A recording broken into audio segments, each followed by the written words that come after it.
تو یہ بیس بنا کے یہ اور بنیاد بنا کے 2300 میں سے صرف 200 لوگوں کو یہ سہولت کا ملنا اور باقی لوگ 2100 لوگ اس سے محروم ہیں، تو مطلب کہ حکومت پھر بہتر انداز سے تو پرفارم نہیں کر پائی۔ عبدالرحمان، انہوں نے ایک منصوبہ تو لانچ کر دیا لیکن اس کے لیے ہاف کے قریب کے فگر کو بھی وہ جو ہے وہ وہاں تک بھی نہیں جا پائی، اور اتنے لوگوں کو بھی نہیں، یہ بھی نہیں ہے کہ چلو 1000 لوگوں کو دے دیا یا 1500 لوگوں کو دے دیا، صرف 200 لوگوں تک ایک سہولت پہنچ رہی ہے، اور باقی کے مریض جو ہے وہ ابھی بھی ان کا کوئی پرسان حال نہیں ہے، وہ ابھی بھی دھکے کھا رہے ہیں اور خوار ہو رہے ہیں اپنے علاج کے لیے۔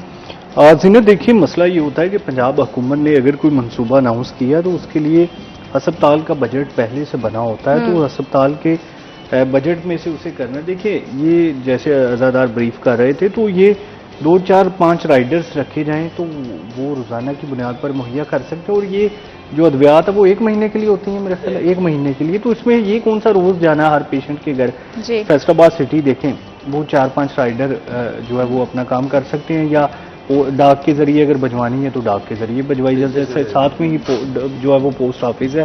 تو یہ بہانہ آج کے دور میں لگانا کہ کسی کا کانٹیکٹ نمبر نہیں چل رہا یا کوئی اپنا ایڈریس نہیں دے رہا کہ اس کے گھر پہ ادویات پہنچ جائیں، تو یہ تو بڑی عجیب و ایسا غریب تو سی نہیں ہے بات کہ لگتی ہے۔ ادویات بہت لمیٹڈ ہیں اور اپنی کسی نااہلی کو چھپانے کے لیے پھر یہ ایکسکیوز پیش کر دیا جاتا ہے کہ کسی کا ایڈریس نہیں ہے یا کسی کا کانٹیکٹ نمبر نہیں ہے یا آئی ڈی کارڈ نمبر کا کوئی پرابلم ہے، پرفارما اچھے سے فل نہیں ہوا، دیٹس وائی وہ اس سہولت کو جو ہے وہ مریض تک نہیں پہنچا پا رہے ہیں۔ دیکھیے ادویات پنجاب حکومت کی جانب سے بجٹ ہیوج رکھا جاتا ہے، ادویات پرووائڈ کی جا رہی ہیں، باقی ہاسپٹلس میں بھی ابھی جو کوآرڈینیٹر لگائے گئے ہیں تو وہاں پر ان سے بھی بات ہوتی ہے، تو یہ زیادہ تر جو باتیں نکلتی ہیں، اصل مسئلہ آتا ہے کہ جو ایم ایس آفس ہے وہ اپنا کام پوری طرح سے نہیں کر پا رہا ہوتا۔ ابھی یہاں پر کچھ روز پہلے کمشنر نے وزٹ کیا، عابد شیر علی بھی ہمراہ تھے، ڈپٹی کمشنر بھی ہمراہ تھے، تو لوگوں کی جانب سے شکایات کا انبار لگا دیا گیا کمشنر کے آگے، عابد شیر علی کے آگے، ڈپٹی کمشنر کے آگے، کہ یہاں پر لوگوں کو ایمرجنسی میں جو لوگ لائے جاتے ہیں ان کے لیے بھی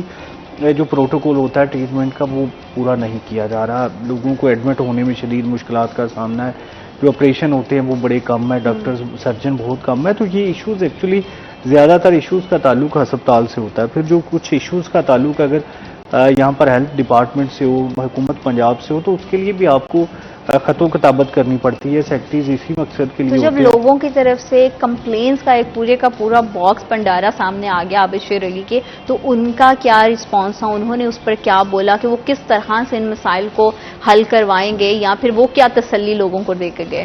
دیکھیں عابد شیر علی کو بنایا گیا یہاں پر مانیٹرنگ انچارج کارڈیالوجی ہسپتال کا، اسی طرح سے مختلف ہسپتالوں میں مختلف M P M N S ticket holders بنائے گئے ہیں، جس کا مقصد یہ ہے کہ یہاں پر آپ باقاعدگی سے وزٹ کریں، لوگوں سے ملیں، ایم ایس سے ملیں، ڈاکٹر سے ملیں، اور جو ان کی سجیشنز، تجاویز، کمپلینٹس ہیں وہ جو ہے وہ مریم نواز چیف منسٹر تک براہ راست پہنچائی جائیں، تاکہ وہاں سے مسائل کا حل نکل سکے کہ کوئی ادویات کا مسئلہ ہے، ڈاکٹرز کی شارٹیج ہے، مریضوں کا کوئی ایشو سامنے آ رہا ہے، یا جو بھی ایشو سامنے آتے ہیں انفراسٹرکچر کے حوالے سے، تو تاکہ وہ جو ہے وہ اقدامات کیے جا سکے۔ تو ابھی یہ پنجاب حکومت کے ساتھ تو شیئر ہو جائے گا، تاہم جو ہے وہ کمشنر اور ڈپٹی کمشنر کی جانب سے بڑی سرزنش کی گئی ہے ایم ایس کی کہ وہ حالات کو کنٹرول کرنے میں ناکام رہ رہے ہیں، کیونکہ دیکھیں یہ ایڈمنسٹریشن بنائی ہوتی ہے، اس کا پرپس یہی ہوتا ہے کہ جو اویلیبل ریسورسز ہے اس میں لوگوں کو اکاموڈیٹ کیا جانا۔ اگر آپ کہیں کہ کوئی آئیڈیل ریسورسز آپ کو مل جائیں گے، وہاں پر آپ کے پاس جو ہے وہ اتنے زیادہ سرجن ہو جائیں گے، ڈاکٹر ہو جائیں گے، ادویات ہو جائیں گی کہ آپ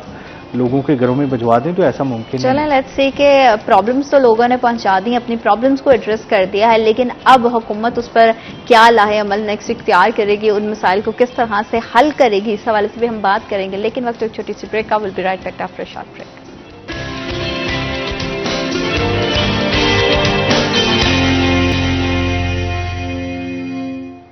welcome back after short break, آپ دیکھ رہے سٹی ایٹ 10 اور ہم بات کر رہے ہیں کہ کس طرح سے مریضوں کو علاج اور معالجے کی سہولیات بہتر انداز میں پہنچانا حکومت کی ذمہ داری ہوتی ہے، جتنے بھی میڈیکل سٹاف ہے اس کی بھی اتنی ہی رسپانسبلٹی ہے کہ وہ اپنے ٹائم کے، اپنے شیڈیول کے مطابق اپنی ڈیوٹیز پر موجود ہوں اور پھر جو بھی آنے والے مریض ہیں ان کو اٹینڈ کریں، تاکہ وہ اتنی مشکل سے جو فیس کر کے ٹریول کر کے دوسری شہر سے فیصل آباد میں آنا، آ کے پھر ہمارے ہاسپٹلس کے اندر بہت زیادہ لوگوں کو جو ہے ڈیفیکلٹیز کو فیس کرنا پڑتا ہے. سم ٹائمز آپ آتے ہو تو آپ کو گائیڈنس کی بڑی ضرورت ہوتی ہے, تو آپ پہلے اتنا زیادہ وہ لمبی قطار میں لگنا, پھر آنا, سفر کی تھکاوٹ, ہر طرح کے مسئلے مسائل, اس کے بعد ڈاکٹر تک پہنچنا اور پھر جو ہے وہ واپس گھروں کو لوٹ کے جانا, تو بڑا ایک جو ہے یہ لمبا پروسیجر ہو جاتا ہے. آپ کو پورے کا پورا دن اس میں نکل جاتا ہے.